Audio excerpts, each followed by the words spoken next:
பரிந்து பேசும் புனித அந்தோணியாரே, புதுமைகளை புரியும் எங்கள் புனித அந்தோணியாரே, இறைவனிடம் பரிந்து பேசும் புனித அந்தோணியாரே, புதுமைகளை புரியும் எங்கள் புனித அந்தோணியாரே, சரணமையா சரணமையா உந்தன் பாதம் சரணமையா, சரணமையா சரணமையா உந்தன் பாதம் சரணமையா. இறைவனிடம் பரிந்து பேசும் புனித அந்தோணியாரே, புதுமைகளை புரியும் எங்கள் புனித அந்தோணியாரே.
புலம்பும் எங்களுக்கு ஆறுதல் நீரே, சரணமையா சரணமையா உந்தன் பாதம் சரணமையா, சரணமையா சரணமையா உந்தன் பாதம் சரணமையா. இறைவனிடம் பரிந்து பேசும் புனித அந்தோணியாரே, புதுமைகளை புரியும் எங்கள் புனித அந்தோணியாரே, இறைவனிடம் பரிந்து பேசும் புனித அந்தோணியாரே, புதுமைகளை புரியும் எங்கள் புனித அந்தோணியாரே.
உந்தன் பாதம் சரணமையா சரணமையா சரணமையா உந்தன் பாதம் சரணமையா சரணமையா சரணமையா உந்தன் பாதம் சரணமையா சரணமையா சரணமையா உந்தன் பாதம் சரணமையா.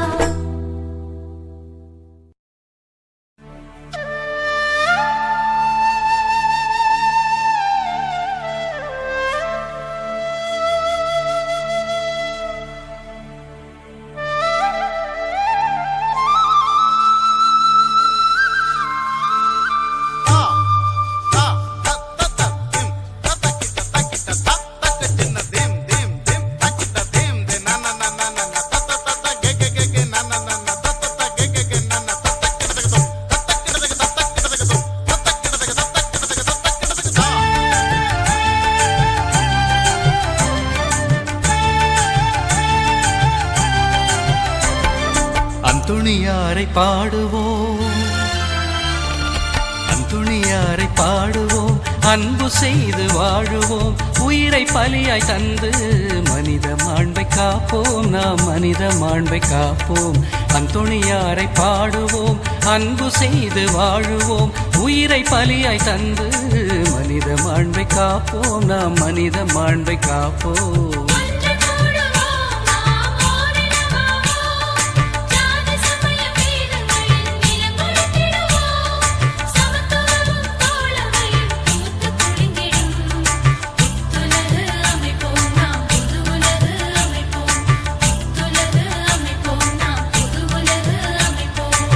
துணியாரை பாடுவோம், அன்பு செய்து வாழுவோம், உயிரை பலியாய் தந்து மனித மாண்பை காப்போம், நாம் மனித மாண்பை காப்போம்.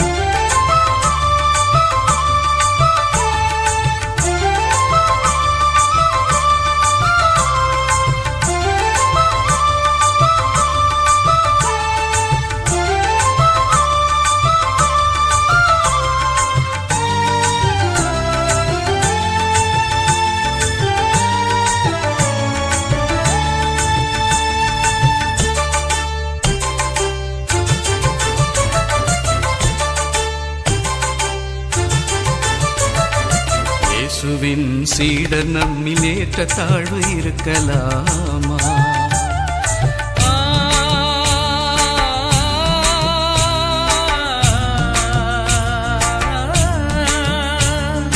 இயேசுவின் சீடர் நம்மில் ஏற்ற தாழ்வு இருக்கலாமா?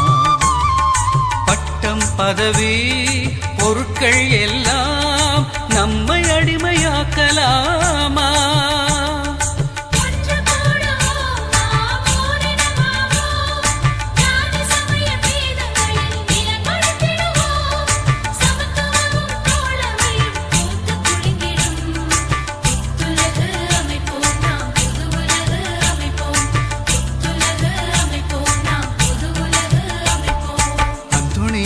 பாடுவோம், அன்பு செய்து வாழுவோம், உயிரை பலியாய் தந்து மனித மாண்பை காப்போம், நாம் மனித மாண்பை காப்போம்.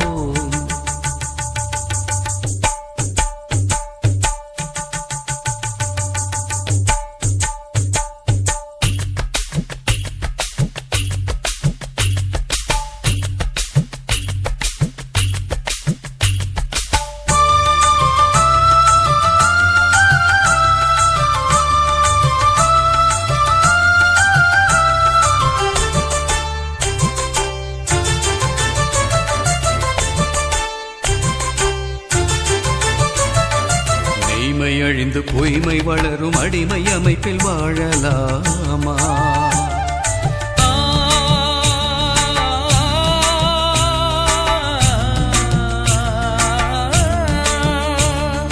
மெய்மை அழிந்து பொய்மை வளரும் அடிமை அமைப்பில் வாழலாமா? அன்பில் நீதி, நீதியில் அன்பு, கொள்கை கொண்டு உயர்ந்திடுவோமே.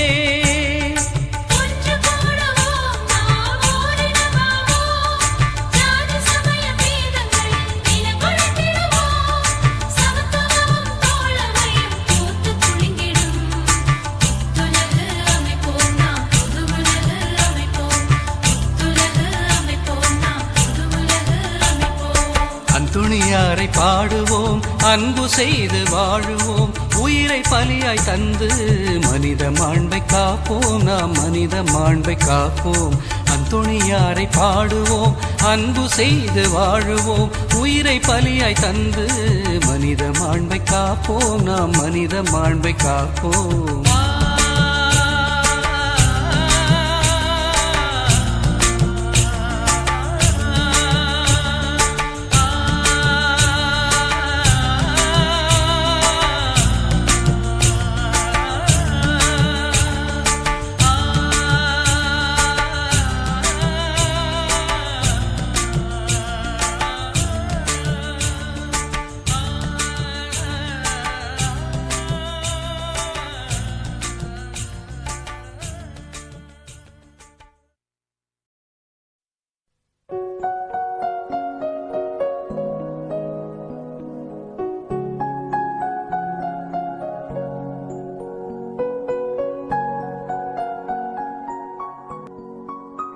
ஜூன் 13. இன்றைய புனிதர் புனித பதுவை அந்தோனியார். தோற்றம் 1195, மறைவு 1231. இவர் போர்த்துகல் நாட்டு லிஸ்பன் நகரில் 1195 ஆகஸ்ட் 15 அன்று பிறந்தார். இவரது ஞானஸ்நான பெயர் பெர்தினாந்து. 15 வயதில் இவர் புனித அகுஸ்தீன் சபையில் சேர்ந்து சந்நியாசியானார். கோயிம்பரா நகர் மடத்திற்கு இவரை அனுப்பினார்கள். ஒருமுறை பிரான்சிஸ்கன் சபையின் சந்நியாசிகள் 5 பேர் ஓர் இரவு அந்த மடத்தில் தங்கினார்கள். 5வரும் வேதம் போதிக்கும்படி மொராக்கோ நாட்டிற்கு சென்று வேத சாட்சிகள் ஆனார்கள். அவர்களது உடல்கள் ஆரவாரத்துடன் போர்த்துகல் நாட்டிற்கு கொண்டுவரப்பட்டன.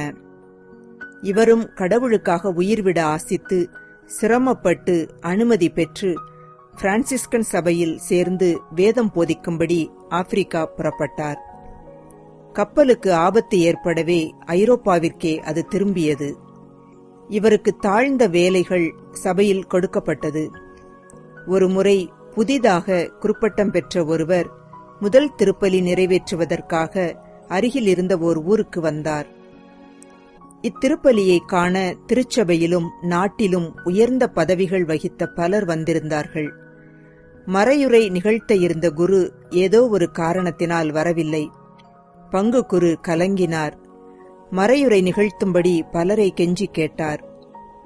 எல்லாருமே பயந்து பின்வாங்கி மறுத்தார்கள். புனித அந்தோனியாரை நெருங்கி, நீர் போய் பரிசுத்த ஆவி உமக்கு சொல்லுகிறபடி பேசும் என்றார் அவருடைய சிரேஷ்டர். அந்தோனியார் கீழ்ப்படிந்து எவ்வளவு அழகாக பேசினார் என்றால் எல்லாருமே பிரமித்து போனார்கள். அந்தோனியாரிடமாய் தங்களுக்கு ஒரு பெருந்திரவியம் கிடைத்திருக்கிறது என பிரான்சிஸ்கன் சபை பெரிய குருக்கள் அறிந்தார்கள். குருத்துவ மாணவர்களுக்கு கல்வி கற்பிக்க அவரை நியமித்தார்கள். ஊர் ஊராய் போய் மக்களுக்கு கடவுளை பற்றி போதித்து அவர்களை கடவுளிடம் கொண்டு வர வேண்டும் என்று விரும்பிய அந்தோனியார் ஆசிரியர் பதவியை விட்டு விலகி பிரான்ஸ், ஸ்பெயின், இத்தாலியா எனும் நாடுகளில் ஊர் ஊராய்ச் சென்று பிரசங்கித்து அநேக பாவிகளை மனந்திருப்பினார். ஓர் ஊரில் திசோ என்னும் நல்ல மனிதர் ஒருவர் இருந்தார். அந்தோனியார் அந்த பக்கம் அடிக்கடி செல்வதைக் கண்ட அவர் தம் இல்லத்தில் தங்கும்படி ஓர் அறையை அவருக்கு தயாரித்துக் கொடுத்தார். ஒருமுறை அந்தோனியார் அங்கு தங்கி இருக்கையில் ஓர் அபூர்வ ஒளியை நள்ளிரவில் திசோ அங்கு கண்டார். காரணத்தை அறிய விரும்பி அவர் சாவித்துவாரத்தின் வழியாக உற்று நோக்கினார். அவர் கண்ட காட்சி அவரை பரவசத்தில் ஆழ்த்தியது.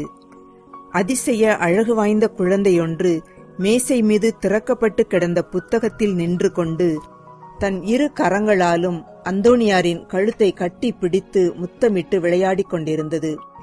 சற்று பின் அக்குழந்தை சாவித்துவாரத்தை சுட்டிக்காட்டி அந்தோனியாரிடம் சொல்லியது. இதைக் கண்ட திசோ அவ்விடத்தை விட்டு பயந்து ஓடினார். அந்தோனியாரும் அவர் பிறகே ஓடி அவரை பிடித்து கொண்டார். தாம் உயிரோடு இருக்கும் வரை இந்நிகழ்ச்சியை யாரிடமும் வெளிப்படுத்தக்கூடாது என்று அவரை மன்றாடி கேட்டு வாக்குறுதியையும் வாங்கிக் கொண்டார். 13/6/1231 அந்தோனியார் இறந்தார். சிந்தனை: மரியாளின் நாமம் தேனை விட நாவுக்கு இனிமையானது. பரவசப்படுத்தும் பாட்டை விட செவிக்கும் அதிக இனிமை தருவது. மிக தூய மகிழ்ச்சியை விட இதயத்துக்கு அதிக இன்பம் அளிக்கிறது. செபம். புனித அந்தோனியாரே, கல் நெஞ்சரான பாவிகள் மனம் திரும்ப ஆண்டவரை மன்றாடும். ஆமென்.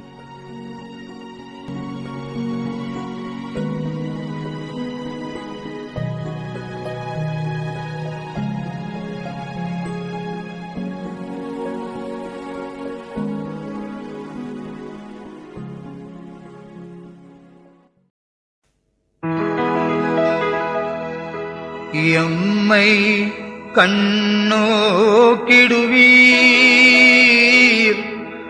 அந்தோணி மாமுனியே, என்றும் காத்திடுவீர் எங்களை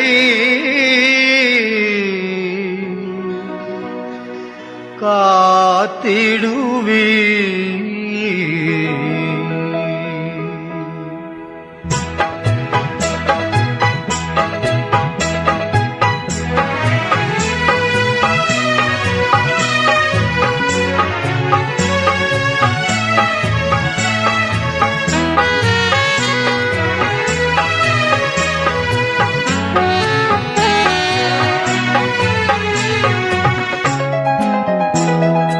எம்மை கண்ணோக்கிடுவீர் அந்தோணி மாமுனியே, என்றும் காத்திடுவீர் எங்களை என்றும் காத்திடுவீர். எம்மை கண்ணோக்கிடுவீர் அந்தோணி மாமுனியே, என்றும் காத்திடுவீர் எங்களை என்றும் காத்திடுவீர்.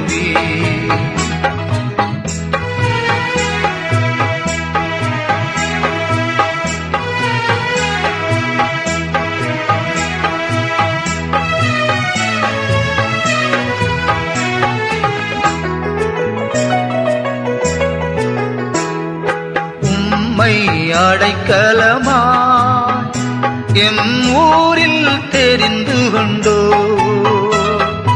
உம்மை அடைக்கலமாய் எம் ஊரில் தெரிந்து கொண்டோ,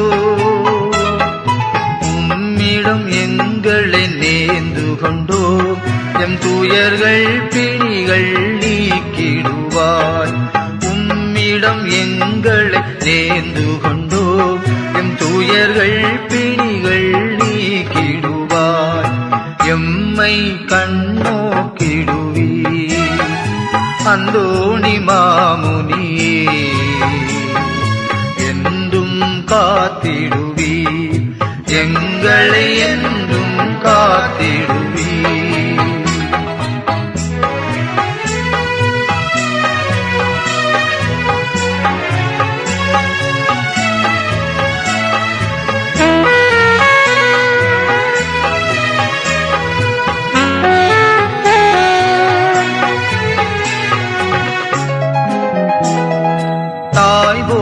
அணைத்து காத்து எம் துன்பங்கள் போக்கிடுமே, தாய் போல் அணைத்து காத்து எம் துன்பங்கள் போக்கிடுமே. சேயர்களாக எமை தினமும் ஆதரவாய் தயவாய் நோக்கும், சேயர்களாக எமை தினமும் ஆதரவாய் தயவாய் நோக்கும். எம்மை கண்ணோக்கிடுவீர் அந்தோணி மாமுனியே, என்றும் காத்திடுவீர் எங்களை என்றும் காத்திடுவீர். எம்மை கண்ணோக்கிடுவீர் அந்தோணி மாமுனியே, என்றும் காத்திடுவீர் எங்களை என்றும் காத்திடுவீர்.